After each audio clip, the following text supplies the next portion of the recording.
Good morning, all of you. In this part of alkyl halides and the aryl halides, we will discuss about the preparation of the alkyl halides. Preparation of the alkyl halides. So first of all, we take a very simple alkyl halide, that is the chloroethane, 2-carbon alkyl halide. और इसका name क्या है? Chloroethane, because it has the 2 carbon atoms, so it single bond N, and the substituent here is the Cl, so called the chloroethane. So how can we prepare the chloroethane? From which type of compound we can prepare the chloroethane? देखो, सबसे पहली चीज हम आपको ये बता दें कि जो अभी हमने आपके सामने स्ट्रक्चर लिखी है क्लोरोइथेन, जब कभी भी आपसे एग्जाम में ये पूछा जाए कि आप क्लोरोइथेन को कैसे प्रिपेयर कर सकते हैं या कोई और दूसरा एल्काइल हैलाइड दे दे उसको आप कैसे प्रिपेयर कर सकते हैं, तो सबसे पहले आपके माइंड के अंदर सभी फंक्शनल ग्रुप्स के नाम एकदम आ जाने चाहिए। आप सभी फंक्शनल ग्रुप से इसको प्रिपेयर कर सकते हैं, सभी कंपाउंड से आप इसको प्रिपेयर कर सकते हैं। मींस सबसे सिंपल से सिंपल आपके हाइड्रोकार्बन कौन होता है जिससे आप इसको प्रिपेयर कर सकते हैं? जैसे एल्केन से आप प्रिपेयर कर सकते हैं, एल्कीन से, एल्काइन से, लोअर एल्काइल हैलाइड से आप इसको प्रिपेयर कर सकते हैं, एल्कोहल से, ईथर से, आपके जो भी जितने भी कंपाउंड हैं, आपके नाइट्रो कंपाउंड हो गए, आपके एमीन्स हो गए, जो भी हैं आप सभी से इसको प्रिपेयर कर सकते हैं। और फिर कैसे कर सकते हैं वो स्टेप बाय स्टेप अब हम डिस्कस करेंगे। फॉर एग्जांपल, सबसे पहले हमने ले लिया एल्केन कि how can we convert an alkane into chloroethane, means ethane. हमने सेम कार्बन वाला कंपाउंड लिया, आपने देखा कि क्लोरोइथेन के अंदर 2 ही कार्बन है, तो हमने एल्केन भी ऐसा लिया जिसके अंदर 2 ही कार्बन थे। सबसे पहले हम सेम कार्बन वाला कंपाउंड हमने लिया, दैट इज द एल्केन, और सिंपलेस्ट हाइड्रोकार्बन हमने लिया। तो एल्केन से कैसे प्रिपेयर करें? आप पहले ही सीख चुके हैं कि एल्केन के अंदर एक ही रिएक्शन होती है कन्वर्जन के दौरान, जो सबसे पहले हमें करनी पड़ती है, चाहे कोई भी कन्वर्जन क्यों ना हो एल्केन का, तो आप उसके अंदर क्या करते हैं? हेलोजिनेशन। तो अगर आप हेलोजिनेशन करते हैं एल्केन में, तो देखो क्या होगा, आपकी जो एल्केन है किसी एक कार्बन के ऊपर से H आपका रिमूव होगा होमोलिटिक फिशन के द्वारा, और जो आपका ये Cl2 है, तो Cl2 के अंदर क्या होगा, जो 2 Cl हैं, Cl और Cl के बीच देखो जो बॉन्ड होता है, जब लाइट की प्रेजेंस में रिएक्शन चले, so there occur the homolytic fission. तो कैसा फिशन हो जाएगा? Homolytic fission. तो ऐसे ही एल्केन के अंदर कार्बन के साथ जो ये H लगा हुआ है, कार्बन के साथ जो ये H होगा, तो इसका भी बोलो क्या हो जाएगा? Homolytic fission. देखो यहाँ पे 2 एक H हमने दिखा दिया, तो ये H अपना एक इलेक्ट्रॉन लेके चला जाएगा, तो H with 1 electron, Cl with 1 electron to form the HCl, और जो 1 Cl है वो कार्बन के साथ आपका बॉन्ड बना लेगा। इस टाइप से आपके क्लोरोइथेन प्रिपेयर हो जाते हैं। तो ये आप हमेशा ध्यान रखें, एल्केन के अंदर जब कभी भी रिएक्शन चलती है, तो सबसे पहली ही रिएक्शन कोई भी हो, चाहे आपके कोई ऐसा क्वेश्चन आ जाए, convert ethane into ethanol, convert ethane into ethanoic acid, convert ethane into ethanitrile, the first step will always be the conversion of alkane into alkyl halide. आप सबसे पहले क्लोरीनेशन ही करेंगे, आप एल्केन का H हटा के Cl लगाएंगे, उसके बाद आप मल्टी डायरेक्शन में जा सकते हैं और फंक्शनल ग्रुप में आप एल्काइल हैलाइड को कन्वर्ट कर सकते हैं। लेकिन एल्केन हमेशा ही फर्स्ट स्टेप के अंदर सबसे पहले किस में कन्वर्ट होता है? आपके एल्काइल हैलाइड के अंदर, जैसे आपने देखा। तो आपने देखा कि how can you convert the ethane into chloroethane? Simply by halogenation, अपने Cl2 in presence of light, और होमोलिटिक फिशन होगा जैसे अभी आपको बताया गया। उसके बाद देखो HCl as a side product आपका निकल जाता है। अगर हम ले ले मीथेन, देखो अभी तो हमने वो एल्केन लिया था which is the same carbon atom as that of the product form, जो हमारा प्रोडक्ट बनना है। प्रोडक्ट कौन बनना है? यहाँ पे हम किसको प्रिपेयर करना चाहते हैं? एल्काइल हैलाइड को। कौन सी एल्काइल हैलाइड को? क्लोरोइथेन को। तो हमने इथेन ले लिया, same number of carbon atom वाला। अगर हम मीथेन हो तो क्या हो? अभी जैसे हमने आपको समझाया था कि जब कभी आपके पास कोई भी एल्केन हो, तो उसमें एक ही रिएक्शन आप सबसे पहले कर सकते हैं, and that is the halogenation. तो सिमिलरली हम हेलोजिनेशन करेंगे, फिर देखेंगे आगे और हम क्या कर सकते हैं। तो हेलोजिनेशन हमने की, उसी टाइप से होमोलाइटिक फिशन होगा, Cl और Cl के बीच देखो जो बॉन्ड होगा उसका उसी टाइप से बोलो क्या हो जाएगा, जैसे भी आपको बताया गया था, होमोलाइटिक फिशन। देखो एक Cl अपना इलेक्ट्रॉन लेके जाएगा एक इधर, ऐसे ही कार्बन और H के बीच में जो बॉन्ड है, एक कार्बन लेके चला जाएगा और दूसरा बोलो कौन? H and so. तो CH3 के ऊपर क्या लग जाएगा? बोलो Cl। क्लियर हो गया? तो एक क्लोरोमीथेन इस टाइप से आपका प्रिपेयर हो गया। अब क्वेश्चन ये आया हमारे माइंड के अंदर, जो क्लोरोमीथेन तो बन गया, अब इस क्लोरोमीथेन को क्लोरोइथेन में कैसे कन्वर्ट करें? आपको साफ साफ दिख रहा है कि जो क्लोरोइथेन है उसमें 2 कार्बन एटम है और क्लोरोमीथेन के अंदर अभी 1 कार्बन एटम, मींस हमें डबलिंग करनी पड़ेगी। तो हमने एकदम ये सोचा चलो इसको 2 बार लिख देते हैं, और जो रिएक्शन है वो वुड्स रिएक्शन बन जाती है। तो देखो हम क्या करेंगे? Wurtz reaction. वुड्स रिएक्शन कैसे होती है? सोडियम के साथ हम हीट करते हैं क्लोरोमीथेन को, और इसके 2 मोल्स यूज होंगे। कितने मोल्स यूज होंगे? देखो हमने देखो ये लिख दिया, देखो CH3Cl1 तो आपका बन गया था, हमने 1 और कर दिया, 1 और कहाँ से आएगा, वही मीथेन से ही बनेगा। तो अब ये Na क्या करेगा, जो Na है इसके देखो 2 मोल्स हो जाएंगे, यहाँ पे हमें बैलेंस करने के दिखाने की जरूरत होती नहीं। Na किसको ले जाएगा, बोले एक Cl को NaCl, Na दूसरे Cl को NaCl, दो जो CH3 बन गए, they form the bond with each other. तो इस तरह से CH3 सिंगल बॉन्ड, CH3 बोलो क्या बन गया आपका, इथेन। और इथेन को आगे क्लोरोइथेन में कन्वर्ट करना आप जानते ही हैं, उसी टाइप से सिंपल हेलोजिनेशन क्लोरिनेशन करेंगे आप इन प्रेजेंस ऑफ लाइट। तो कैसे किया आपने मीथेन को क्लोरोइथेन में कन्वर्ट, मीथेन में सबसे पहले वही सेम रिएक्शन हेलोजिनेशन किया आपने, आपके क्लोरोमीथेन बन गया। उसके बाद हमने प्रोडक्ट को देखा, हमने सोचा कि अब हम क्या करें, क्लोरोमीथेन में तो 1 कार्बन है, क्लोरोइथेन में 2 कार्बन है, तो इसलिए हमें डबलिंग करनी होगी। डबलिंग कैसे करें, एक रिएक्शन जिसे कहते हैं वुड्स रिएक्शन, वो हमने की। उसके द्वारा हमने सबसे पहले क्लोरोमीथेन को किस में कन्वर्ट किया, इथेन में, और इथेन को अब हम क्लोरोइथेन में कन्वर्ट कर ही सकते हैं simply by the halogenation reaction. अब जो रिएक्शन है आपके, अगर हम इस क्लोरीनेशन को कंटिन्यू करने दें तो क्या होता, देखो जो हमने अभी किया 1 मोल ऑफ Cl2 ही डाला, ये आप जरूर ध्यान रखिए, 1 मोल ऑफ Cl2 हमने ऐड किया है जिससे क्लोरोमीथेन बना। अगर हम एक्सेस में डालते चले जाएंगे Cl2 को तो देखो क्या होगा, वो भी आपको साथ के साथ बता देते हैं। देखो यहाँ पे साइड प्रोडक्ट क्या निकला था, NaCl। देखो अगर एक्सेस में हेलोजिनेशन हम करते चले जाएं तो क्या होगा, तो जो अभी आपका ये क्लोरोमीथेन बना था 1 मोल, ये तो बन चुका था। हेलोजिनेशन में होता क्या है, हेलोजिनेशन के दौरान आपने ओवरऑल देख लिया, जो भी अल्काइल पार्ट होता है उसका एक H हट जाता है और वहां पे कौन लग जाता है, बोलो Cl, होमोलिटिक फिशन होता है, ये जैसे प्रोसेस आपको पहले बताई जा चुकी है। तो हुआ कि आप दोबारा से जो CH3Cl है उसका एक H और हटा, देखो एक Cl तो पहले था, CH3 था ये, तो CH3 का एक H हटा और H हट के क्या लग गया, देखो Cl, तो क्या कंपाउंड बन गया आपका, डाइक्लोरोमीथेन। तो क्या बन जाएगा आपका डाइक्लोरोमीथेन, और साइड प्रोडक्ट उसी टाइप से HCl। फर्दर अगर हम एक्सेस में Cl2 फिर डाल दें तो क्या होगा, आपका जो एल्काइल पार्ट है जो CH2 है, अब यहाँ पे मिथाइलिन जो ग्रुप है, CH2 को क्या बोलते हैं, मिथाइलिन, जैसे CH3 को हम क्या बोलते हैं, मिथाइल, तो CH2 को क्या बोलते हैं, मिथाइलिन। हम फर्दर जब हेलोजिनेशन करेंगे वही होमोलाइटिक फिशन, जो CH2 है इसमें C और H के बीच में जो बॉन्ड है, तो क्या होगा, उसी टाइप से देखो क्लीवेज होगा। और आपके यहाँ से जो Cl2 है जैसे पीछे आपको सिखाया जा चुका है, तो एक H हटेगा और एक और क्या लग जाएगा, बोलो Cl। तो आपका क्या बन गया, ट्राइक्लोरोमीथेन या क्लोरोफॉर्म आप इसे कह सकते हैं। फर्दर अगर रिएक्शन चलेगी, HCl as a side product ही निकलेगा दोबारा से। अगर हम फर्दर फिर कर दें हेलोजिनेशन कंटिन्यू में एक्सेस में, तो हमने ले ही रखी है, तो जो बच गया एक H, वहां पे भी क्या हो जाएगा, बोलो इस बॉन्ड का भी लास्ट में देखो ये कार्बन और ये जो बॉन्ड है यहाँ पे दोबारा से लाइट की प्रेजेंस में, तो बोलो कैसा फिशन होगा, होमोलाइटिक फिशन। और उसी टाइप से देखो Cl2 तो ये है ही जिसका क्या होना होता है, बोलो यहाँ पे होमोलाइटिक फिशन, देखो इस टाइप से।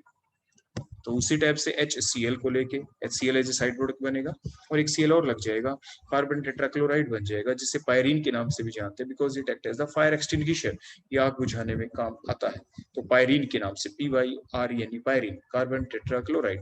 तो अगर हम एक्सेस में हेलोजिनेशन कर देते हैं तो हमारा एंड प्रोडक्ट बोलो क्या बनता है, कार्बन टेट्राक्लोराइड आपका एंड प्रोडक्ट बन जाता है। तो ये तो हमने बताया कि एक्सेस में ले लेते तो क्या होता है, लेकिन क्योंकि हमें मीथेन को क्लोरोमीथेन में कन्वर्ट करना था, तो जो Cl2 हमने लिया वो बोलो कितना लिया था, यहाँ पे 1 मोल लेते हैं तो क्लोरोमीथेन तक रिएक्शन चलेगी, और फिर उसके बाद हम वुड्स रिएक्शन करते हैं, इथेन बनेगा, फिर हेलोजिनेशन हमने की, फिर क्लोरोमीथेन आपका, क्लोरोइथेन आपका प्रिपेयर हो जाएगा। तो ऐसे कन्वर्जन आ सकते हैं, आप ध्यान रखना, देखो कैसे कन्वर्ट मीथेन इनटू क्लोरोइथेन ऐसे आ जाए तो फुल कन्वर्जन करेंगे, या कन्वर्ट क्लोरोमीथेन, देखो जो यहाँ पे ही बना था क्लोरोमीथेन, कन्वर्ट क्लोरोमीथेन इनटू बोलो क्या, क्लोरोइथेन, ये कन्वर्जन आ सकता है, या simple convert ethane into chloroethane, ये भी आपसे पूछा जा सकता है। तो ये डिफरेंट कन्वर्जन आपसे पूछे जा सकते हैं, या ABCD की फॉर्म में, जैसे मीथेन बना Cl2 ओब्लिक में लाइट लिख के यहाँ पे, जहाँ पे CH3Cl यहाँ पे हम A लिख दें, व्हाट इज A कौन बना, फिर एरो के ऊपर हमने सोडियम ओब्लिक ट्राई ईथर लिख दें, और आगे इथेन लिख दें, और इथेन के आगे जो एरो है वहां पे हम B लिख दें, तो B कौन, Cl2 ओब्लिक में लाइट, और फाइनल आपका प्रोडक्ट बन गया। तो ABC की फॉर्म में भी आपसे क्वेश्चन पूछे जा सकते हैं, तो इनको आप अच्छे से समझ कर याद रखेंगे। तो एक चीज तो आपने बहुत अच्छे से याद कर ही ली होगी कि जब कभी भी हम किसी एल्केन को किसी दूसरे कंपाउंड के अंदर कन्वर्ट करते हैं तो सबसे पहला काम क्या होगा, आप हेलोजिनेशन ही करेंगे। फिर फर्दर आपके Cl ग्रुप जब लग जाता है, या Br ब्रोमिनेशन करे तो Br लग जाता है, उसको फिर आप फर्दर रिप्लेस करके किन्हीं और कंपाउंडों में कन्वर्ट कर सकते हैं, तो इस बात को आप भूलेंगे नहीं। अब नेक्स्ट चलते हैं कि हमने देखो एल्केन से प्रिपेयर करके देख लिया, और एक चीज और बता दें, इसे जो हमने मीथेन को क्लोरोइथेन के अंदर कन्वर्ट किया, that is the ascending of series. Methane के अंदर एक कार्बन है और क्लोरोइथेन के अंदर 2 कार्बन है, number of carbon atom increase हो गए, तो इंक्रीज हो जाए तो उसे कहते हैं ascending. So it is an example of ascending of series, it is an example of ascending of series. Chloromethane को क्लोरोइथेन में कन्वर्ट किया, it is an example of ascending of series. Means एक ऐसा कंपाउंड जिसमें कम carbon atom है उसको एक ऐसे कंपाउंड में आपने कन्वर्ट कर दिया जिसके अंदर मोर नंबर ऑफ कार्बन एटम है, तो उसे असेंडिंग ऑफ सीरीज कहा जाता है। So the series in which the reactant has less number of carbon atom and the product have more number of carbon atom, तो वो आपकी असेंडिंग ऑफ सीरीज कहलाती है। नेक्स्ट हम देखते हैं एल्कीन से प्रिपेयर करना। आपको डिफरेंस देखे तो क्लियर कट दिख रहा है, वही हमने same number of carbon atom वाली आपकी एल्कीन ली है। क्लोरोइथेन के अंदर 2 कार्बन है, एल्कीन इथीन ली उसके अंदर भी 2 कार्बन एटम है, there are 2 carbon atom in the ethene. So how can we convert the ethene into chloroethane? Simply by adding the HCl। जैसे आपको दिख रहा है कि एक CH3 को CH2 को CH3 में कन्वर्ट करना है, और जो दूसरा CH2 है एल्कीन वाला, इसके ऊपर हमें क्या लगाना है बोलो, Cl लगाना है। तो क्या डालेंगे, simply HCl, simply add the HCl। तो एक कार्बन के ऊपर H ऐड हो जाएगा, दूसरे कार्बन के ऊपर क्या ऐड हो जाएगा, आपका Cl हो जाएगा। तो आपने एल्कीन को किस में कन्वर्ट कर दिया बोलो, क्लोरोइथेन के अंदर। अगर आपके पास एल्काइन आ जाए तो क्या हो, तो हम कैसे कन्वर्ट करें? तो सबसे पहले आप एल्काइन को एल्कीन में कन्वर्ट करेंगे। एल्काइन को किस में कन्वर्ट करेंगे, एल्कीन के अंदर आप कन्वर्ट करेंगे। कैसे कन्वर्ट करेंगे एल्काइन को एल्कीन के अंदर? By the partial reduction. Partial reduction means triple bond को डबल बॉन्ड में कन्वर्ट करना है। हमें कंप्लीट रिडक्शन नहीं करनी, हमें ज्यादा H ऐड नहीं करने, सिंपल एक एक ऐड H करना है। दोनों कार्बन के ऊपर से एक बॉन्ड टूट जाए, ट्रिपल बॉन्ड डबल में कन्वर्ट हो जाए, एक एक H लग जाए, उसे पार्शियल रिडक्शन कहते हैं। और जो रिएजेंट है जो पार्शियल रिडक्शन करते हैं वो 2 हैं आपके, वो कौन कौन से हैं? One is the palladium BSO4 sulphur. यहाँ पे सल्फर या क्विनोलिन ही है जो पैलेडियम की रिएक्टिविटी को डिक्रीज कर देता है और फर्दर रिडक्शन नहीं होने देता, और रिडक्शन को और इस रिएक्शन को एल्कीन स्टेज के ऊपर रोक देता है। या दूसरा है सोडियम ऑब्लिक में लिक्विड अमोनियम डाल दें, both causes the partial reduction. दोनों क्या करते हैं, पार्शियल रिडक्शन करते हैं। अगर गलती से आपसे ये हो जाए कि आपने ये रिएजेंट नहीं डाले, आपने कंप्लीट रिडक्शन कर दी, कंप्लीट मींस आपने देखो ये ऐड कर दिया, क्या ऐड कर दिया, जैसे फॉर एग्जांपल आपने ऐड कर दिया H2 ऑब्लिक में Ni, जो सेबिटियर सेंड्रन्स रिएक्शन है at a temperature of 573 to 673 kelvin temperature, कोई स्टेप से। तो क्या होगा, जो एल्काइन है वो डायरेक्टली किस में कन्वर्ट हो जाएंगे, दे directly get converted into the alkene. और फिर एल्केन को आप क्लोरोइथेन के अंदर कन्वर्ट कर सकते हैं, जैसे आपने देखा था। फिर आप हेलोजिनेशन कर देंगे। तो मींस जब कभी भी आपको एल्काइन को क्लोरो इथेन में कन्वर्ट करना हो, इथाइन को क्लोरोइथेन में कन्वर्ट करना हो, एल्काइन को एल्काइल हैलाइड में ऐसे कन्वर्ट करना हो, तो आप क्या करते हैं, आपके पास ये 2 पाथ है। क्या, या तो आप कंप्लीट रिडक्शन करेंगे या पार्शियल रिडक्शन करेंगे। पार्शियल रिडक्शन करते हैं तो एल्काइन एल्कीन में कन्वर्ट होगी और फर्दर आप HCl ऐड करेंगे। अगर आप कंप्लीट रिडक्शन कर देते हैं एल्काइन की तो आपको एल्केन मिलेंगे, और फिर उसके बाद आप हेलोजिनेशन कर देंगे तो भी आपको एल्काइल हैलाइड्स ऑब्टेन हो जाएंगे। तो इस तरह से आप ध्यान रखेंगे। उसके बाद नेक्स्ट हम देखते हैं अल्कोहल्स। अगर हमारे पास अल्कोहल हो और उसको कन्वर्ट कैसे करें एल्काइल हैलाइड के अंदर, आपको क्लियर कट दिख रहा है। इसमें क्या दिख रहा है, देखो दोनों के स्ट्रक्चर में बड़े ध्यान से देखें। क्लोरोइथेन और इथेनॉल के स्ट्रक्चर में क्या डिफरेंस दिख रहा है आपको? ये दिख रहा है कि क्लोरोइथेन में Cl है और इथेनॉल की स्ट्रक्चर के अंदर क्या बोलो आपके OH। It means we want to replace the OH by Cl। तो कोई ऐसा रिएजेंट डालेंगे जो Cl प्रोवाइड करता हो, जो इजीली रिप्लेस कर सकता हो OH को और Cl लगा सकता हो। तो 4 रिएजेंट है ऐसे, सबकी अपनी अपनी एप्लीकेशन है, जैसे PCl5, PCl3 या ग्रूव्स रिएक्शन है या डार्जन रिएक्शन। अभी हम स्टेप बाय स्टेप देखते हैं। फॉर एग्जांपल हमने PCl5 डाल दिया या PCl3 डाल दिया तो आपके क्या होगा, OH हटेगा और क्या लग जाएगा, आपका Cl लग जाता है। यहाँ पे देखो कैसे लगेगा। अगर हम PCl5 ले लेते हैं, देखो यहाँ पे, तो PCl5 के अंदर बोलो क्या है, PCl5 के अंदर एक फास्फोरस है और 5 कौन है बोलो आपके, 5 आपके क्लोरीन। तो क्या होगा बोलो यहाँ पे, एक तो जब आप इसको ब्रेक करेंगे तो जो ये OH आपको दिख रहा है, देखो ये O और H, तो जो फास्फोरस है ये क्या करेगा, इसके अंदर से एक तो निकल जाएगा ये फास्फोरस, ये एक ऑक्सीजन को ले लेगा PO और 3Cl, तो बोलो क्या निकल गया, POCl3। ठीक है, तो क्या साइड प्रोडक्ट निकलेगा, POCl3। अब बच कितने गए PCl5 में से, 3Cl तो यूज हो गए, एक ऑक्सीजन भी वो ले गया, फास्फोराइल क्लोराइड बन गया आपका। जो 2 Cl है उन 2 Cl में से एक Cl इस H को भी लेके चला जाएगा, तो बोलो क्या निकल जाएगा, HCl as a side product. जो बच गया आपका Cl वो कहाँ पे लग जाएगा, इस कार्बन के ऊपर। तो इस तरह से आपके क्लोरोइथेन प्रिपेयर हो जाएगा। तो मींस PCl5 के साथ जब भी आप रिएक्शन करते हैं, अल्कोहल में PCl5 डालते हैं तो आपका एल्काइल हैलाइड बन जाएगा। आपके एक Cl तो यूज हो गया, OH को हटाने के वहां पे Cl लग गया, जो बच गए आपके 4 Cl वो क्या करते हैं, 4 Cl में से एक Cl क्या करता है, H के साथ HCl की फॉर्म में निकल जाएगा, और जो बच गए 3 Cl वो फास्फोरस, ऑक्सीजन और Cl क्या बन जाता है, POCl3 as a side product निकल जाता है। उसके बाद हम देखते हैं अगर PCl3 डाल दे तो क्या हो। देखो PCl3 के अंदर खुद 3 जो Cl है तो क्या करें, तो उस वक्त जो एल्कोहल है इसके 3 मोल्स यूज होंगे। एल्कोहल्स के बोलो कितने मोल हो यूज होंगे, यहाँ पे 3 मोल्स, हमने देखो 3 लिख दिया आपको समझाने के लिए। अब क्या होगा अगर हम यहाँ से 3 OH हटा दें, कौन हटा दें, 3 OH, देखो 3 मोल्स ले अगर हम ले लें, फिर क्या होगा, PCl3 डाला उसमें 3 Cl है तो OH हटेगा, कितने OH हट जाएंगे बोलो, 3 मोल्स है तो 3 OH हट जाएंगे, और लगेंगे कितने, 3 Cl। तो देखो ये ऊपर हम लिख के दिखा देते हैं, ये 3 बन जाएगा, ठीक है, 3 OH हटे और 3 Cl लगे। अब उसके बाद क्या हुआ, अब सिर्फ बच गया देखो फास्फोरस, तो साइड प्रोडक्ट क्या बनेगा, साइड प्रोडक्ट यहाँ पे बनेगा कि देखो OH भी तो हटे है ना 3, तो OH में क्या है, 3 तो H है और 3 ही O है, एक फास्फोरस है, तो जो साइड प्रोडक्ट बना वो आपका क्या बना, H3PO3, क्या बन जाएगा बोलो, H3PO3 will be the side product, ठीक है ना। तो फास्फोरस एसिड कहते हैं, क्योंकि H3PO4 क्या होता है, फास्फोरिक एसिड, और H3PO3 क्या होता है, फास्फोरस एसिड। तो इस टाइप से आपने देखा कि PCl5 के साथ रिएक्शन हो तो साइड प्रोडक्ट क्या क्या बनते हैं, PCl3 के साथ रिएक्शन हो तो साइड प्रोडक्ट आपके क्या बन जाते हैं। क्लियर हो गया, तो हमने बैलेंस करके भी आपको बता दिया। नेक्स्ट हम चलते हैं अपनी अगली इंपॉर्टेंट रिएक्शन के ऊपर, जिसका नाम क्या है, अब हम देखो इनको यहाँ पे रिमूव कर देते हैं। अब हम नेक्स्ट चलते हैं अपनी, अगर HCl के साथ रिएक्शन कर दें, अगर हम एल्कोहल में HCl डालते तो क्या हो, अगर एल्कोहल में आप HCl डाल देंगे तो देखो क्या होगा, यहाँ से देखो OH निकलेगा और HCl का देखो H, यहाँ से H, तो वाटर लॉस होगा, बोलो क्या निकलेगा, side product as a water, और OH हट जाएगा और Cl लग जाएगा। लेकिन ये रिएक्शन आपकी रिवर्सिबल हो जाएगी, वापिस आ जाएगी, क्लोरोइथेन दोबारा कन्वर्ट हो जाएंगे, क्यों, क्योंकि यहाँ पे बोलो क्या प्रोडक्ट बना आपका साइड में, यहाँ पे आपका प्रोडक्ट बन गया देखो वाटर। जब भी आपने HCl डाला, देखो HCl सिंपली अगर हम HCl डालते तो क्या बनता, HOH को लेके क्या बन जाता बोलो, वाटर, और इस CH3 CH2 के OH हट के क्या लग गया बोलो यहाँ पे Cl। अब जो वाटर है ये आपके दोबारा रिएक्ट कर जाएगा क्लोरोइथेन के साथ, and that again back converted into the ethanol. हम चाहते हैं ऐसा ना हो, तो ऐसा कब ना हो, अगर ये जो वाटर है जो दोबारा रिएक्ट करेगा यहाँ पे क्लोरोइथेन के साथ, हम चाहते हैं ये इसके साथ रिएक्ट ही ना करे, तो इस वाटर को रिमूव करना पड़ेगा। तो इस वाटर को कौन करे रिमूव, इसीलिए ताकि ये रिएक्शन ना हो, वाटर को, जो भी वाटर बनता रहेगा इस रिएक्शन के दौरान उसको एब्जॉर्ब कौन करे, जो भी वाटर बनेगा उसको एब्जॉर्ब करेगा एनहाइड्रस जिंक क्लोराइड, जो कि एक डिहाइड्रेटिंग एजेंट है। एग्जाम में आपसे पूछा जा सकता है कि what is the function of anhydrous zinc chloride in the Groves reaction. इस रिएक्शन को ग्रूव्स रिएक्शन कहते हैं। जब आप अल्कोहल के अंदर HCl और एनहाइड्रस जिंक क्लोराइड ऐड करते हैं, then that reaction is called the Groves reaction, but in that particular reaction alcohol get converted into alkyl halide, means OH की replacement कौन करेगा, Cl। तो इसमें what is the function of anhydrous zinc chloride, तो इसका function क्या है, ये क्या करता है, the function of the anhydrous zinc chloride is to absorb the water from the reaction mixture and make the reaction more forward, जैसे कि आपको स्क्रीन पे नीचे लिखा हुआ दिख रहा है। तो ये क्वेश्चन अलग से आपसे पूछा जा सकता है। नेक्स्ट हम देखते हैं अगली इंपॉर्टेंट रिएक्शन, जो इन ऑल द 4 मेथड्स में सबसे इंपॉर्टेंट है।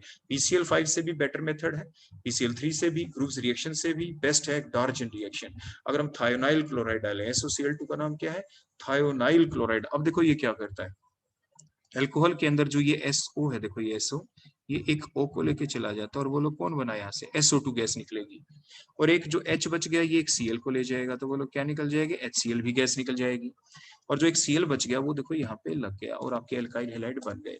तो मीन जब भी हम डार्जन रिएक्शन करते हैं तो इसके दौरान जो साइड प्रोडक्ट बनते हैं वो कौन है, गैसेस, SO2 और HCl, बोलो कौन बने, side product are the gases. और हम आपको ये बता दें सबसे बेस्ट मेथड कौन होता है, सबसे जो हेक्टिक प्रोसेस क्या होती है, जो कोई भी केमिस्ट होता है लेबोरेटरी के अंदर जब कोई भी वर्क करता है उसके लिए सबसे हेक्टिक वर्क होता है कि जब वो रिएक्टेंट आपस में रिएक्ट करके प्रोडक्ट के साथ कोई साइड प्रोडक्ट बन जाए।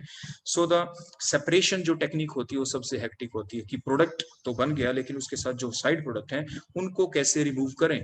तो सबसे बेस्ट टेक्निक उसको माना जाता है मेन प्रोडक्ट के साथ जो साइड प्रोडक्ट बनते हैं, these side product are the gases, ताकि वो बने और वो फ्लशेस आउट हो जाए, वो बाहर निकल जाए, और लास्ट में रिएक्शन के एंड में हमें प्योर प्रोडक्ट मिल जाए। ऐसा ही यहाँ पे डार्जन रिएक्शन में हुआ, जैसे अभी हमने आपको बताया कि जब आप इथेनॉल के अंदर SOCl2 थायोनाइल क्लोराइड ऐड करते हैं तो साइड प्रोडक्ट बोलो आपके क्या क्या बने, एक तो SO2 that is a gas, और एक आपका Cl2 that is also a gas, दोनों आपके रिमूव इजिली हो जाएंगे और हमें प्योर प्रोडक्ट मिल जाएगा।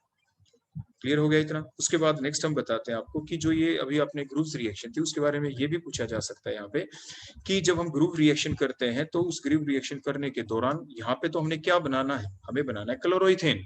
लेकिन अगर हमें ब्रोमोइथेन बनाना हो या आयोडोइथेन बनाना हो तो कौन सी रिएक्शन जल्दी चलेगी? मीन्स अगर हम कंपेरिजन करें यहाँ पे कि अगर हमें यहाँ पे बनाना क्या था बोलो, क्लोरोइथेन, अगर हमें क्लोरोइथेन की बजाय हम चाहते हैं ब्रोमोइथेन बनाना या हम चाहते हैं आयोडो इथेन बनाना, देखो ऐसे आयोडो इथेन बनाना, तो हमें क्या करना होगा, हमें जो ग्रुव्स रिएक्शन में जो HCl लिया है उसकी जगह क्या लेना पड़ेगा, HCl की बजाय अगर ब्रोमो इथेन बनाना चाहते हैं तो HBr लेना होगा, और अगर हमें आयोडो इथेन बनाना है तो HI लेना होगा। तो क्वेश्चन ये है विच इज मोर रिएक्टिव, कौन सी रिएक्शन फास्ट चलेगी? जब हम ग्रुव्स रिएक्शन करें क्लोरो इथेन को बनाने के लिए या ब्रोमो इथेन के बनाने के लिए या आयोडो इथेन के बनाने के लिए, विच one is the fast reaction? तो फास्टर वो होगी जिसमें H और Cl का बॉन्ड जल्दी से टूट जाए, HCl जल्दी से रिएक्ट कर जाए, या HBr जल्दी से रिएक्ट कर जाए, या HI। तो यहाँ पे बोलो हमें क्या डालना पड़ा, HCl की बजाय HBr, यहाँ पे हमें बोलो क्या डालना पड़ा, HI। So which is more reactive out of the HCl, HBr और द HI? वही हमने देखो लिखा है स्क्रीन के ऊपर, the reactivity order among the hydrogen halides that is the HCl, HBr और the HI is the HI, क्योंकि HI का साइज बड़ा है, बड़ा होने की वजह से HI की बॉन्ड लेंथ बड़ी है, इसलिए इसकी बॉन्ड स्ट्रेंथ कम है, it is a weak bond. ये कैसा बॉन्ड है बोलो, वीक बॉन्ड है, so it will break easily, तो it is most reactive out of the HCl, HBr और HI। बोलो कौन रिएक्टिव है? जैसे हमने यहाँ पे लिखा है HI इज मोर रिएक्टिव, क्योंकि यहाँ पे जो बॉन्ड है it is a weak bond. Clear हो गया? तो ये हमने बता दिया रिएक्टिविटी ऑर्डर किसका होगा। इसके बाद नेक्स्ट आ जाता है अगर हम एल्कोहल अलग अलग ले लें, कौन से एल्कोहल ले लें, या तो प्राइमरी या सेकेंडरी या टर्शरी। इसको हम यहाँ से रिमूव कर देते हैं। तो हमें मान लीजिए यही सेम ग्रुव्स रिएक्शन चलानी है, अब की बात रिएजेंट हमारे पास सेम है, बोलो कौन है रिएजेंट, HCl ही है। एल्कोहल अलग अलग है, या तो हमारे पास ये इथेनॉल है, ये तो देखो प्राइमरी एल्कोहल है क्योंकि वो कार्बन जिसके ऊपर OH लगा हुआ है उससे एक ही R ग्रुप अटैच है, so it is A primary alcohol. हमने ग्रुव्स रिएक्शन कर दी, क्लोरोइथेन बन गया। अगर हम कोई सेकेंडरी एल्कोहल ले लेते हैं, इसकी जगह देखो इस टाइप से, देखो ये CH3 सिंगल बॉन्ड C, देखो ये CH3 और यहाँ पे OH लगा दे, देखो सेकेंडरी एल्कोहल है, और इसके अंदर हम रिएक्शन कर दें तो ये तो प्रोडक्ट नहीं बनेगा, प्रोडक्ट तो आपकी बार कुछ अलग ही बनेगा। प्रोडक्ट क्या बनेगा, तो इसके अकॉर्डिंग वाला प्रोडक्ट आपका बन जाएगा, देखो मीन्स ये OH हटेगा और क्या लगेगा बोलो, यहाँ पे Cl लग जाएगा, देखो इस टाइप से, ये CH3, ये C, ये CH3, ये H, और बोलो OH हटक के हमें क्या लगाना है बोलो, Cl। क्वेश्चन ये है कौन सी रिएक्शन होगी फास्ट, वही सेम रिएजेंट हम डाल रहे हैं HCl और वही जिंक क्लोराइड एनहाइड्रस, सूखा हुआ लेना है, हमें गीला नहीं लेना, क्योंकि ये डिहाइड्रेटिंग एजेंट का काम जब ही अच्छे से एफिशिएंटली कर पाएगा, क्योंकि इसका काम है वाटर को एब्जॉर्ब करना। तो which reaction is faster one, देखो ये हमने प्राइमरी अल्कोहल लिया जो कि इथेनॉल था, यहाँ पे ये प्राइमरी अल्कोहल है। सेकंड वन जो लिया ये सेकेंडरी अल्कोहल है हमारा। तो which reaction is faster one, तो प्राइमरी अल्कोहल से ज्यादा रिएक्टिव कौन होगा, सेकेंडरी, और सेकेंडरी से भी ज्यादा रिएक्टिव कौन होगा, टर्शरी। तो इस तरह से आपसे क्वेश्चन पूछा जा सकता है। इसके बाद नेक्स्ट हम लेते हैं, ये सारी चीजें हमारी क्लियर हो गई यहाँ तक। इसके बाद नेक्स्ट हम देखते हैं, अभी तक हमने देखा कि एल्काइल हैलाइड को कहाँ से प्रिपेयर कर सकते हैं, और उसके बीच में ये इंटरमीडिएट कुछ क्वेश्चंस हैं जो रीजनिंग फॉर्म में आपसे पूछे जा सकते हैं। तो इसके बाद नेक्स्ट हमारा क्वेश्चन आ जाता है कि ये तो हमने देख लिया कि टर्शरी अल्कोहल सबसे ज्यादा रिएक्टिव होते हैं। फिर हमने ये बताया कि डार्जन रिएक्शन बेस्ट क्यों है, देखो नोट की फॉर्म में हमने नीचे लिख दिया, फिर से रिपीट कर देते हैं। Why the डार्जन reaction is the best method out of these 4 reagents PCl5, PCl3 और Bruce reaction, because the SOCl2 is preferred over the PCl5 or the PCl3 because all the side product in this reaction are the gases, that is the SO2 and the HCl, these are the gases and we got the pure product, इसलिए हमें pure product मिलेगा बिल्कुल last के अंदर। इसके बाद next ये है कि एल्कोहल को और हम कैसे कन्वर्ट कर सकते हैं। अभी तो आपने देखा कि जो ये इथेनॉल था जब इसको कन्वर्ट करना हो आपको क्लोरोइथेन के अंदर, तो आपने ये 4 मेथड तो देख लिए। अगर ये 4 रिएजेंट ना हो के कोई और टेक्निक भी, हाँ है बिल्कुल टेक्निक, जैसे औरों में भी हमने बताया था। हम क्या करेंगे, जो आपका इथेनॉल है अगर हम इसमें डाल दे स्लाइट अमाउंट ऑफ एसिड, क्या डाल दे बोलो, इसमें स्लाइट अमाउंट ऑफ एसिड डाल दे एट ए टेम्परेचर ऑफ 443, तो डिहाइड्रेशन रिएक्शन हो जाएगी, एलिमिनेशन रिएक्शन देखो यहाँ पे हो जाएगी एलिमिनेशन। कैसे होगी एलिमिनेशन, कि जो आपका ये इथेनॉल है यहाँ पे, देखो ये इथेनॉल, तो CH3 लिख रखा है, तो यहाँ पे क्या होगा, यहाँ पे बीटा एलिमिनेशन होगी, इस कार्बन के ऊपर बोलो क्या लगा हुआ है, देखो यहाँ पे H, तो इस कार्बन के ऊपर से H और इसके एडजेसेंट कार्बन के ऊपर से बोलो क्या होगा, OH। दोनों कार्बन की वैलेंसी कंप्लीट करने के लिए बीच में बोलो कैसा बॉन्ड आ जाएगा, डबल बॉन्ड। तो इस टाइप से क्या बन गई बोलो, ये इथीन बन जाएगी। तो क्या डालें हम इसमें, तो दो है रिएजेंट हमारे पास, दो है ऑप्शन, या तो एसिड डाल दें आप H2SO4 स्मॉल अमाउंट के अंदर एट टेम्परेचर ऑफ 443, तो डिहाइड्रेशन रिएक्शन हो जाएगी, या Al2O3 डाल दें alumina at a temperature of 633 kelvin, तो भी डिहाइड्रेशन रिएक्शन हो जाएगी। तो दोनों में से आप कोई भी रिएजेंट यूज कर सकते हैं। फिर इथीन को आप फर्दर क्लोरोइथेन में कन्वर्ट कर सकते हैं बाय एडिंग द HCl, आप HCl डाल के। तो यानी आपको सभी रूट्स का पता होना जरूरी है कि किस तरीके से आप एल्कोहल को क्लोरोइथेन के अंदर, एल्काइल हैलाइड के अंदर कन्वर्ट कर सकते हैं इन 4 रिएजेंट से भी, या एल्कोहल को पहले आप एल्कीन में कन्वर्ट करें उसके बाद HCl डाल दें, तो भी आप एल्काइल हैलाइड को प्रिपेयर कर सकते हैं। ये सारी बातें याद रखनी इसलिए जरूरी है क्योंकि कन्वर्जन वाले क्वेश्चन में ये पता नहीं चलता कि कहां से आपसे कोई क्वेश्चन पूछ लिया जाए। इसके बाद नेक्स्ट आता है कि अगर हमारे पास एमीन हो तो हम क्या करें। एमीन्स जैसे इथेन एमीन है हमारे पास, ये प्राइमरी एमीन है, इसको हमें कन्वर्ट करना है क्लोरोइथेन में, तो हम कैसे कन्वर्ट करें। तो आप NH2 ग्रुप को हटा के सीधा Cl तो लगा नहीं सकते, तो क्या करें, हमें सोचना होगा कि NH2 ग्रुप को हटा के हम NH2 को हम किस ग्रुप में कन्वर्ट कर सकते हैं इजीली। तो वो जो ग्रुप है वो है आपका OH। क्या ऐड करके, वो हमारे पास है HNO2 है, नाइट्रस एसिड। तो what is the structure of the nitrous acid, आप देखो ध्यान से देखो, जब भी आपको स्ट्रक्चर ऐसे बनाते हैं तो सबसे पहले सेंट्रल एटम को देखें। तो सेंट्रल एटम कौन है इसमें, नाइट्रोजन है, क्योंकि नाइट्रोजन 3 बॉन्ड बनाता है, ऑक्सीजन 2, हाइड्रोजन 1। तो सबसे ज्यादा बॉन्ड किसने बनाए, नाइट्रोजन ने, so it is the central atom. तो आप सबसे पहले देखो ऐसे सेंट्रल एटम लिख देते हैं। उसके बाद ऑक्सीजन, जो उससे कम वैलेंसी वाला ऑक्सीजन। उसके बाद नाम क्या सजेस्ट करता है कि इट इज एन एसिड। तो एसिड कौन होता है, जो H पॉजिटिव लॉस करे। H पॉजिटिव कब लॉस होता है, जब वो H किसी मोर इलेक्ट्रोनेगेटिव एटम से अटैच हो। वो आप किससे अटैच करेंगे, वो फॉर एग्जांपल आपने अटैच कर दिया ऑक्सीजन से, देखो क्योंकि oxygen is more electronegative than the nitrogen. अब वैलेंसी सभी की पूरी कर दें, जैसे आपको ये हम पहले कई बार सिखा चुके हैं। हाइड्रोजन की वैलेंसी 1 होती है, ये 1 बॉन्ड बनाता है, ऑक्सीजन हमेशा 2 बॉन्ड बनाता है, नाइट्रोजन 3 बॉन्ड बनाता है, और कार्बन आपका हमेशा 4 बॉन्ड बनाता है। ये आप कॉन्फ़िगरेशन लिख के बड़ी आराम से याद कर सकते हैं, जो प्रीवियस लेक्चर के अंदर आपको कई बार सिखाया जा चुका। वैलेंसी कंप्लीट करें, देखो ऑक्सीजन 1 बॉन्ड H के साथ है, 1 इधर बना दिया, नाइट्रोजन 3 बॉन्ड बनाना है, 1 O के साथ और 2 बॉन्ड इधर। तो ये स्ट्रक्चर आपकी कंप्लीट बन गई। अब ये जो नाइट्रस एसिड है, अब हम इसको लिखते हैं आपकी इथेन एमीन के ऊपर। कैसे, देखो कुछ इस टाइप से, देखो बिल्कुल ऐसे ही लिखी। तो क्या होगा, जो H2 के ऊपर देखो O आ गया नाइट्रस एसिड का, तो देखो यहाँ से क्या लॉस हो जाएगा, यहाँ से लॉस होगा वाटर, N के ऊपर N आ गया, बोलो यहाँ से लॉस क्या होगा, यहाँ से लॉस होगा नाइट्रोजन, N2 गैस, और CH2 के साथ कौन ऐड हो गया, बोलो OH लग गया। यही तो हमने बताया था, देखो N2 गैस लॉस होगी, एक H2 लॉस होगा, और OH ही हमें लगाना था। तो आपने देखा कि किस तरह से हम NH2 ग्रुप को हटा के OH लगा सकते हैं। तो अब ये याद रखेंगे अब आगे से कि NH2 ग्रुप को हटा के OH लगाना हो तो हमेशा क्या रिएजेंट डालेंगे, HNO2। ये आप अपने दिमाग के अंदर अब इस रिएजेंट को याद कर लेंगे, वेदर NH2 कहीं पर भी प्रेजेंट हो। फॉर एग्जांपल देखो, थोड़ा आइडिया आपको दे दें ताकि आप पजल ना हो इस चीजें।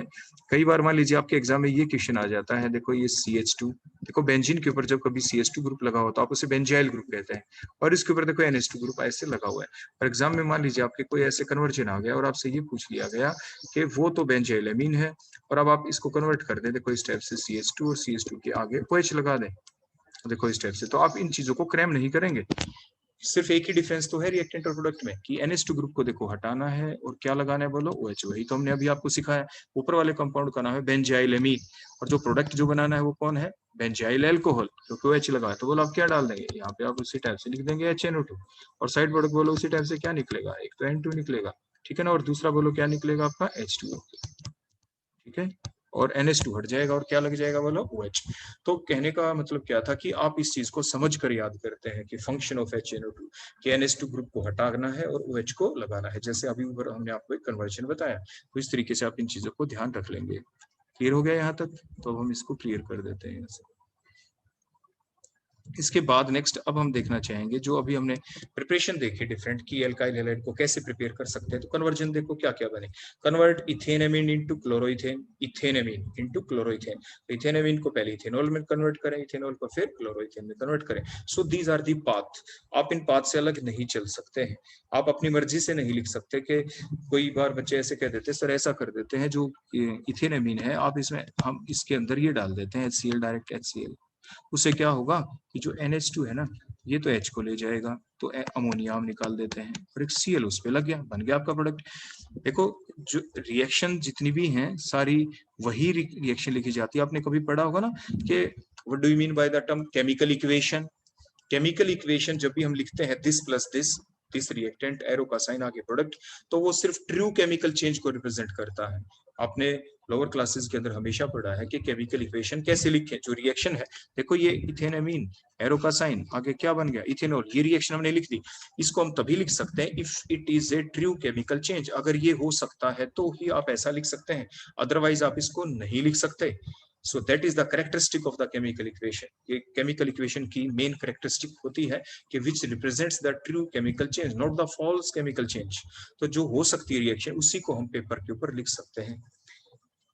इसके बाद देखो नेक्स्ट अब हम देखते हैं जो अभी हमने देखो ये रिएक्शन देखी, हेलोजिनेशन, नीचे मीथेन को हमने जो बताया था अगर हम एक्सेस में हेलोजिनेशन कर देते हैं तो और लास्ट में कार्बन टेट्राक्लोराइड तक भी बन जाता है। लेकिन अगर हम 1 मोल ही डालते हैं यहाँ पे Cl2 का तो क्या बनता, क्लोरोमीथेन बन जाता। तो जो इतना पार्ट है मीथेन को क्लोरोमीथेन में कन्वर्ट करना है, तो ये भी तो प्रिपरेशन ही है एल्काइल हैलाइड की। ये क्लोरोमीथेन बोलो कौन है जो देखो यहाँ पे बना, इट इज एल्काइल हैलाइड।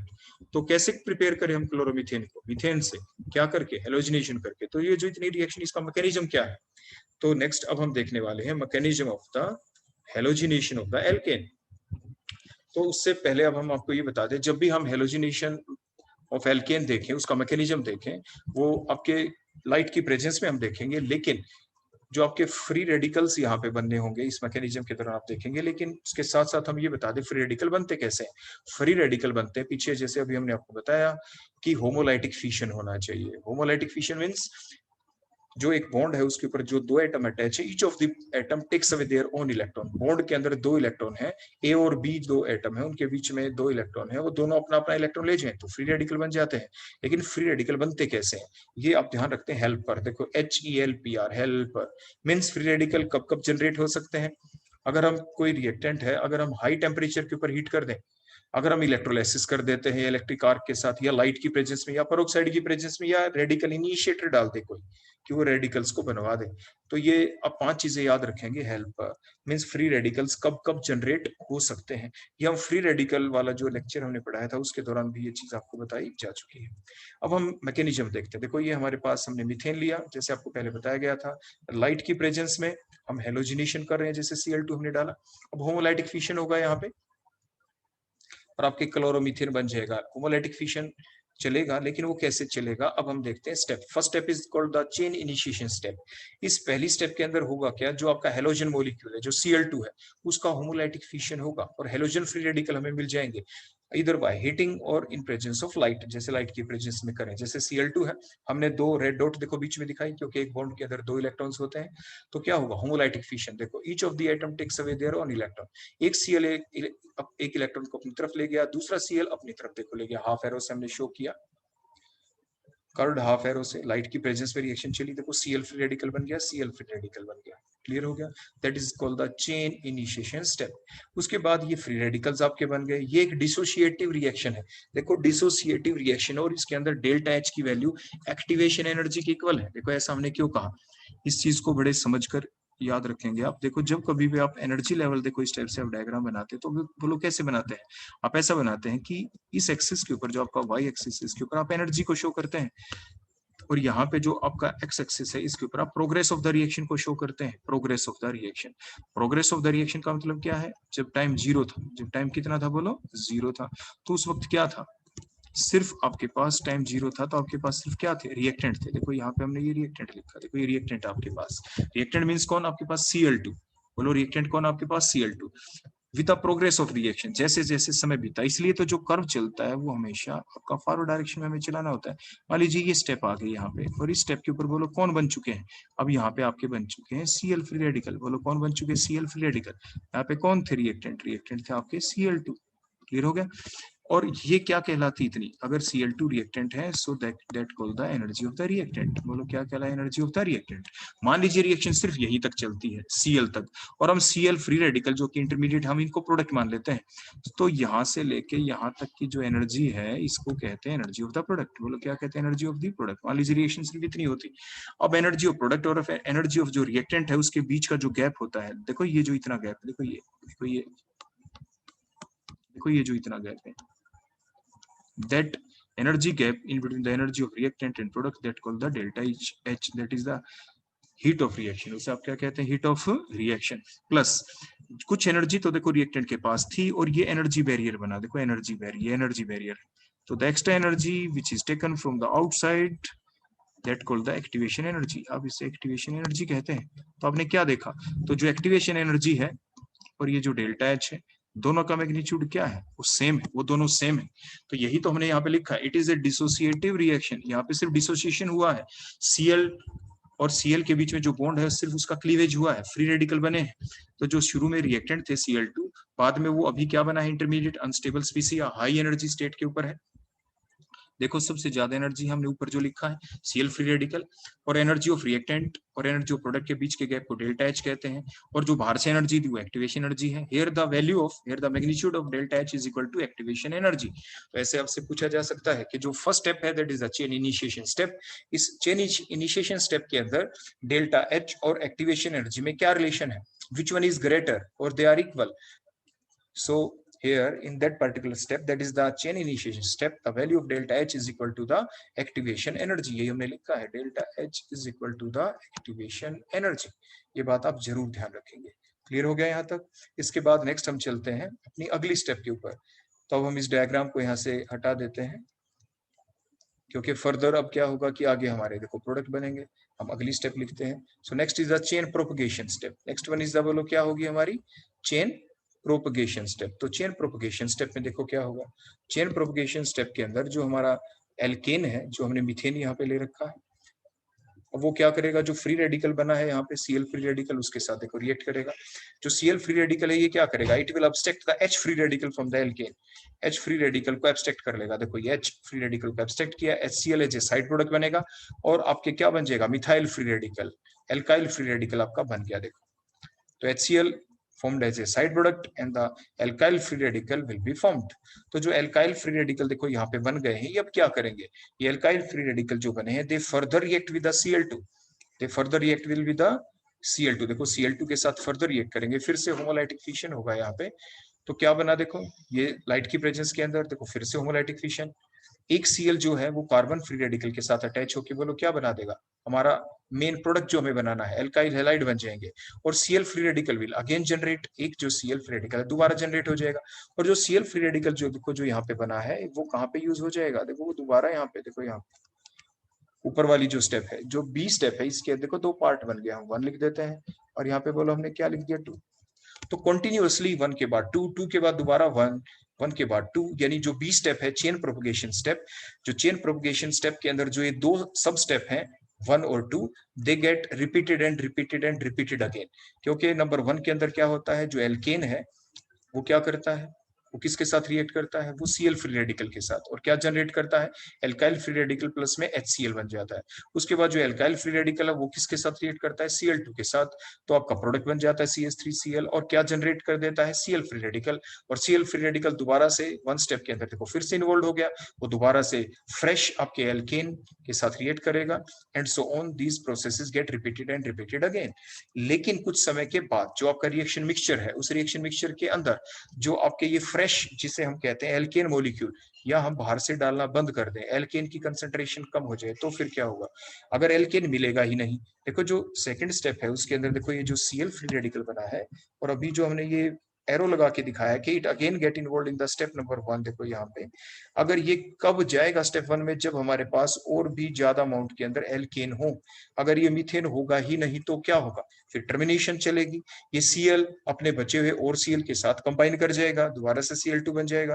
देखो कुछ इस टाइप से चेन टर्मिनेशन स्टेप बनती है, जैसे जैसे रिएक्टेंट की कंसंट्रेशन देखो वो तो कम होनी ही है, धीरे धीरे जो आपका कंटेनर होता है, शुरू में बिल्कुल स्टार्टिंग में आपके पास रिएक्टेंट की कंसंट्रेशन बहुत ज्यादा होती है, फिर रिएक्टेंट आपस में कोलाइड करते हैं और साइमल्टेनियसली वो कंज्यूम होने शुरू हो जाते हैं, प्रोडक्ट बनना शुरू हो जाता है, तो रिएक्टेंट तो कम होने ही है।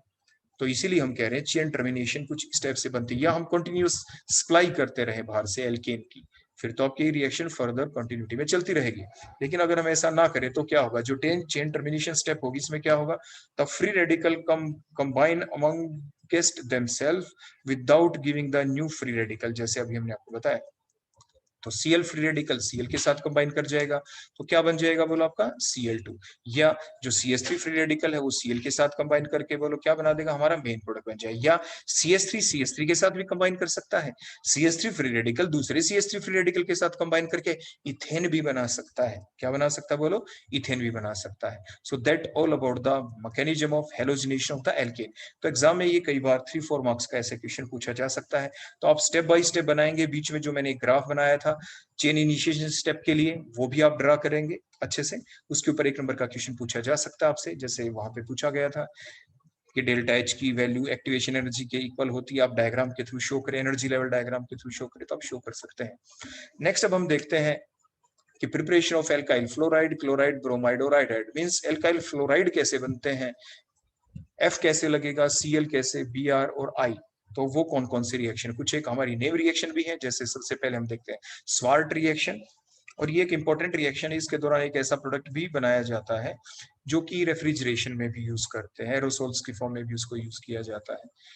जैसे हमने लिया कार्बन टेट्राक्लोराइड, इसके अंदर हमने रिएजेंट डाल दिया एक ऐसा जिसके अंदर फ्लोरीन है, जैसे एंटीमनी ट्राइफ्लोराइड या एंटीमनी पेंटाफ्लोराइड हम डाल देते हैं, SbF3 SbF5, क्योंकि आपको पता है जो एंटीमनी है ग्रुप नंबर 15 में कौन आता है, नाइट्रोजन, तो नाइट्रोजन के नीचे कौन है, nitrogen, phosphorus, arsenic, antimony, bismuth, antimony bismuth, तो Sb क्या है, एंटीमनी है, ग्रुप 15 का एलिमेंट है, इसलिए 3 बॉन्ड भी बना सकता है और मैक्सिमम 5 तक बना सकता है, ग्रुप 15 के आखिर में 5 है।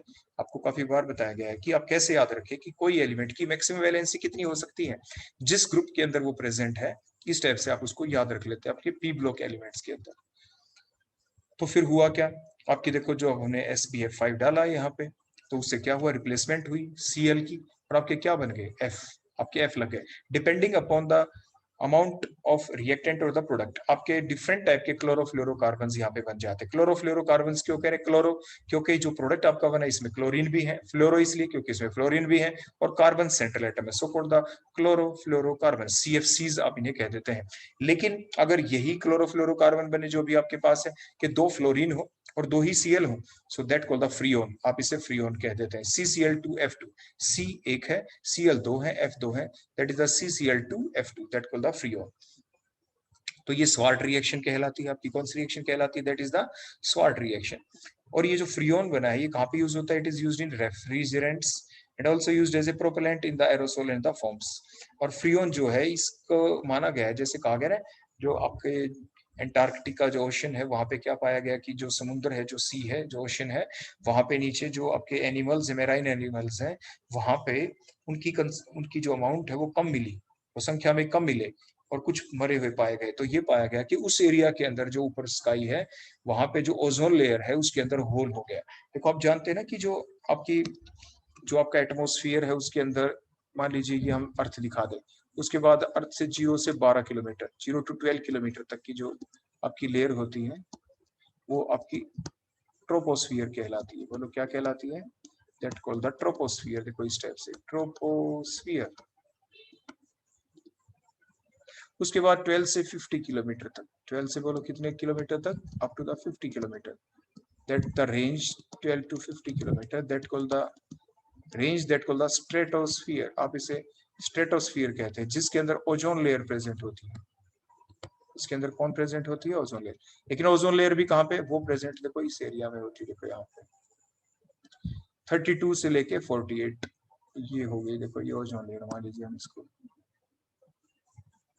ओजोन की लेयर, और इसकी थिकनेस बोलो कहाँ से कहाँ तक होती है, 32 to 48 किलोमीटर, 16 किलोमीटर थिकनेस होती है इसकी थिकनेस। ये एक धुआं है, ओजोन गैस का धुआं, 16 किलोमीटर की थिकनेस होती है। क्लियर हो गया आपके। तो ये जो ओजोन की जो लेयर है ये कोई सॉलिड लेयर नहीं है, ओजोन इज ए गैस।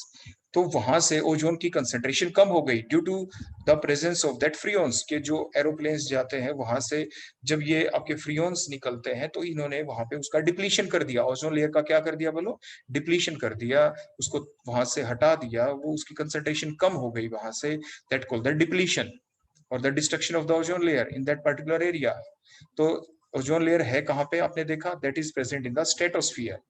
और स्ट्रेटोस्फीयर की रेंज क्या होती है 12 to 50 किलोमीटर, और उस 12 to 15 में भी ओजोन कहाँ पे है 32 to 40 किलोमीटर की जो थिकनेस है, उस थिकनेस के अंदर ओजोन लेयर है आपकी 16 किलोमीटर इसकी थिकनेस होती है। क्लियर हो गया यहाँ तक। इसके बाद हम नेक्स्ट देखते हैं अपनी, खैर हमारा जो टॉपिक चला हुआ था वो था हमारा प्रिपरेशन ऑफ एल्काइल फ्लोराइड। तो एल्काइल फ्लोराइड हमने बनाया बाय द स्वार्ट रिएक्शन, जो आपकी स्वार्ट रिएक्शन थी उसके द्वारा एल्काइल फ्लोराइड को प्रिपेयर किया जा सकता है।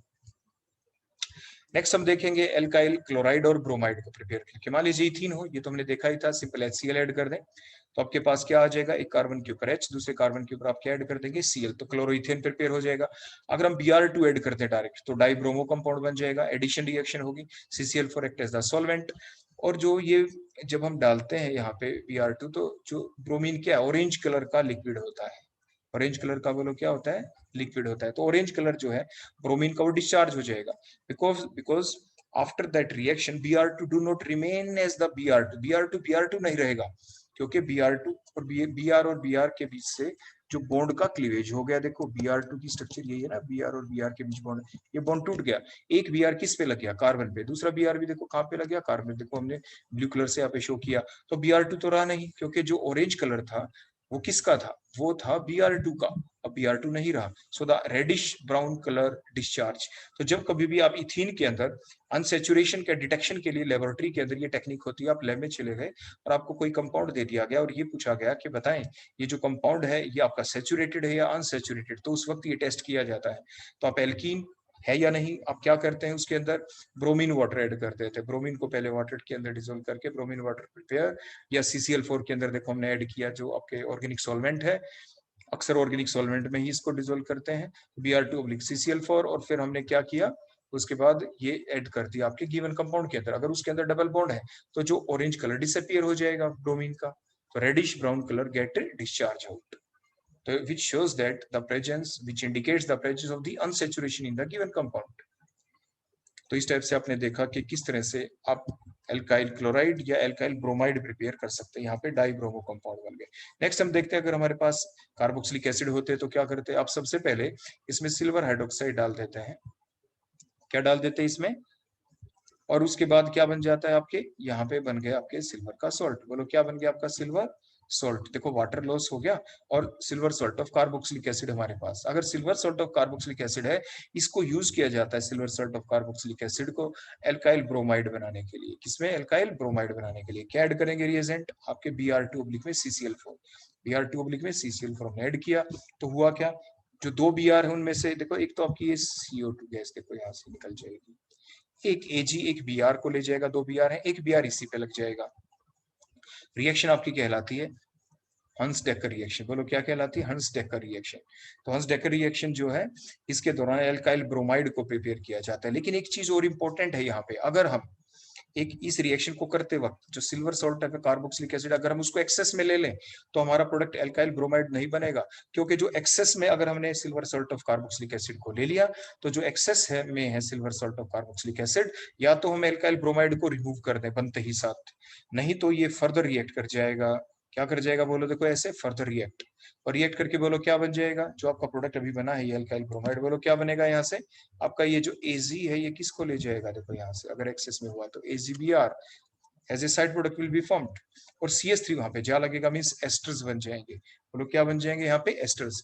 तो अगर आप ये चाहते हैं कि हमारा प्रोडक्ट हंस डेकर रिएक्शन के द्वारा एल्काइल ब्रोमाइड ही बने, आगे फर्दर रिएक्शन ना चले, तो वो कब नहीं चलेगी, जब silver salt of carboxylic acid को हम एक्सेस में नहीं लेंगे, उसको हम एक्सेस में नहीं लेंगे। उसके बाद नेक्स्ट हमारी रिएक्शन आ जाती है जिसे कहेंगे फिनकेल्स्टियन रिएक्शन, जिसके दौरान होगा क्या कि अगर आपके पास कोई एल्काइल क्लोराइड या ब्रोमाइड है तो Cl या Br को हटा के I लगाना, तो KI में एसीटोन एज ए सॉल्वेंट हम डाल देंगे, तो क्या होगा K किसको ले जाएगा, K ले जाएगा आपके, बोलो किस चीज को रिमूव कर जाएगा यहाँ पे Cl को, देखो K आपके रिमूव कर देगा यहाँ पे Cl को, तो I वहां पे जा लगेगा इस स्टेप से, तो एल्काइल आयोडाइड आपके बच जाते हैं। रिएक्शन कहलाती है Finkelstein reaction, that is a halogen exchange reaction, एक हैलोजन हट गया उसकी जगह कोई दूसरा हैलोजन जाके लग गया, Cl और Br को रिप्लेस किया जाता है। ये जो फिनकेल्स्टियन रिएक्शन है जो हैलोजन एक्सचेंज रिएक्शन, इसमें Cl और Br को रिप्लेस कौन कर देता है, बोलो I, कौन कर देता है बोलो रिप्लेस, I कर देता है। नेक्स्ट हम देखते हैं हेल्वोल्हार्ड जेलिंस्काई रिएक्शन HVZ रिएक्शन। देखो इस रिएक्शन के दौरान जो हम एल्काइल हैलाइड बनाएंगे वो सब्स्टिट्यूटेड बनाएंगे, ऐसे सब्स्टिट्यूटेड बनाएंगे जो आपके कार्बोक्सिलिक एसिड के साथ आपके हेलोजन भी हो, जिन्हें हेलो एसिड कहेंगे। तो इस रिएक्शन के दौरान हम हेलो एसिड प्रिपेयर करते हैं। बोलो कौन प्रिपेयर करते हैं? Hello acid. Hello acid means एक तो कार्बोक्सिलिक एसिड ग्रुप होगा और साथ साथ हेलोजन भी आ जाए। कहाँ से बनते हैं ये? आपके कार्बोक्सिलिक एसिड से ही बनते हैं। तो देखो हमने ये ले लिए कार्बोक्सिलिक एसिड। कार्बोक्सिलिक एसिड के अंदर जो COOH ग्रुप होता है, इससे नेक्स्ट कार्बन को आप अल्फा कार्बन कहते हैं, उससे नेक्स्ट वाले को बीटा कार्बन कहते हैं। और जो अल्फा कार्बन होते हैं they are more reactive than the beta one. वो किससे ज्यादा रिएक्टिव होते हैं? बीटा से। तो the reactivity order among the different hydrogen with respect to the carboxylic acid group, that is the alpha hydrogen are more reactive than the beta, are more reactive than the gamma. और जो reactivity है halogens की, fluorine, chlorine, bromine, iodine group 17 वालों की, तो fluorine is more reactive than chlorine, is more reactive than bromine, is more reactive than the iodine one. तो अगर हम सिर्फ 1 मोल लें इन प्रेजेंस ऑफ रेड फास्फोरस, अगर हम रिएक्शन करते हैं HVZ रिएक्शन, तो क्या होगा? सबसे ज्यादा रिएक्टिव कौन है? अल्फा हाइड्रोजन या बीटा? Alpha hydrogen. तो अल्फा हाइड्रोजन वाला एक H हटेगा, वो एक Cl को ले जाएगा, HCl as a side product, और एक Cl अल्फा पोजीशन पे जा लगेगा। देखो इस टाइप से। तो हेलो एसिड बन गए आपके, लेकिन कौन हटा? अल्फा हाइड्रोजन यहाँ पे रिप्लेस किया, क्योंकि हमने 1 मोल ही Cl2 डाला था। अगर हम एक्सेस में Cl2 डाल दे तो देखो क्या होगा, या 2 मोल्स देखते हैं पहले। अगर हम 2 मोल डाले तो देखो दूसरा H भी कहां से हटेगा, क्योंकि अल्फा जो पोजीशन है उसके ऊपर 2 H है, एक H हट चुका, एक H और हट जाएगा। देखो 2 Cl आपके लग गए। अगर हम एक्सेस में ले ले तो क्या होगा? तो पहले तो देखो अल्फा ही हटेंगे, because alpha hydrogen are more reactive than the beta one. अब उसके बाद अब बीटा वाले भी H हट जाएंगे, और वहां पे बोलो कौन लग जाएगा? आपका Cl, जैसे कि आप प्रोडक्ट में देख पा रहे हैं। तो ये तो हमने देखा क्लोरीनेशन के बारे में। अगर हम क्लोरीनेशन की बजाय अगर हम ब्रोमिनेशन करें तो क्या होगा? क्योंकि हम जानते हैं, जैसे हमने रिएक्टिविटी ऑर्डर देखा डिफरेंट हेलोजेंस का, तो कौन ज्यादा रिएक्टिव है? Chlorine is more reactive. तो इसलिए क्लोरीन किसके साथ रिएक्ट कर सकता है? जो लेस रिएक्टिव बीटा हाइड्रोजन थे उसके साथ भी आपके क्लोरीन ने रिएक्शन कर दी। लेकिन अगर ब्रोमीन के साथ देखो रिएक्शन करें तो ब्रोमीन क्या करेगा? ब्रोमीन तो कम रिएक्टिव है, जो मोर रिएक्टिव अल्फा हाइड्रोजन के साथ ही रिएक्शन कर देगा। देखो 1 मोल डाला तो अल्फा पोजीशन वाला एक H हटेगा, वहां पे बोलो कौन लगे? आपका Br। अगर हम 2 मोल्स डाल दें तो अल्फा पोजीशन का एक और H जो हटा लगा हुआ है वो भी हट जाएगा, और वहां पे भी आपका Br जाके लग जाएगा। लेकिन अगर हम एक्सेस में डाल दे Br तो क्या होगा? Because Br2 is less reactive, और जो एक्सेस में डाल देंगे तो नेक्स्ट बीटा वाले हैं, they are also less reactive. तो जो लेस रिएक्टिव ब्रोमीन है वो लेस रिएक्टिव बीटा हाइड्रोजन को रिप्लेस नहीं कर पाएगा। देखो एक्सेस में डाला तो भी प्रोडक्ट वही बना। देखो आपके जो बीटा पोजीशन वाले जो H थे वो एज सच रहे, उनकी रिप्लेसमेंट ब्रोमीन नहीं कर पाया। Why? Because the beta hydrogen are less reactive, and also the bromine is also less reactive. It is not so much reactive that it can replace the less reactive beta hydrogen. तो इसलिए ये आपके bromination के अंदर ये product बन जाता है।